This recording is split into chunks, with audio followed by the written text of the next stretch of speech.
സഹായത്തോടുകൂടി പ്രവർത്തിക്കുകയാണ്. അതിന്റെ ഭാഗമാണ് ഈ പ്രചരണങ്ങളെല്ലാം. ഇതിനെയെല്ലാം അതിജീവിച്ചുകൊണ്ട് UDF ശക്തമായ മുന്നേറ്റം നടത്തും എന്ന കാര്യത്തിൽ സംശയം വേണ്ട. മാത്രമല്ല, ശബരിമലയിൽ നടന്നുകൊണ്ടിരിക്കുന്ന സംഭവങ്ങൾ ഏറ്റവും കൂടുതൽ പ്രതിക്കൂട്ടിലാക്കിയിരിക്കുന്നത് CPM-നെയാണ്. CPM-ന്റെ 3 പ്രധാനപ്പെട്ട നേതാക്കൾ ഇപ്പോൾ ജയിലിലാണ്.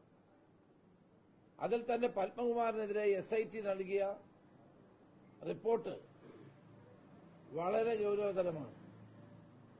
ഈ സ്വർണം മുഴുവൻ അടിച്ചുകൊണ്ടു പോകാൻ വേണ്ടി എല്ലാ ഒത്താശയും ചെയ്തത് ശ്രീ പത്മകുമാറാണ് എന്നാണ് റിപ്പോർട്ടിൽ പറഞ്ഞുകൊണ്ടിരിക്കുന്നത്. ശബരിമലയുമായി ബന്ധപ്പെട്ട കൂടുതൽ കാര്യങ്ങൾ ഇനിയും പുറത്തു വരും. ഇതിന്റെ അന്തർദേശീയ ബന്ധങ്ങൾ പുറത്തു വരണം.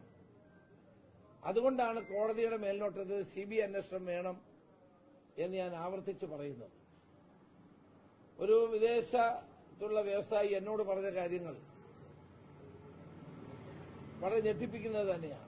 ആ വിവരങ്ങളാണ് ഞാൻ SITയുടെ മുമ്പിൽ പറഞ്ഞത്. അതിന്റെ വിശദാംശങ്ങളാണ് SIT അദ്ദേഹത്തെ വിളിച്ച് ചോദ്യം ചെയ്തത്. പക്ഷെ ആ അന്വേഷണം മുന്നോട്ട്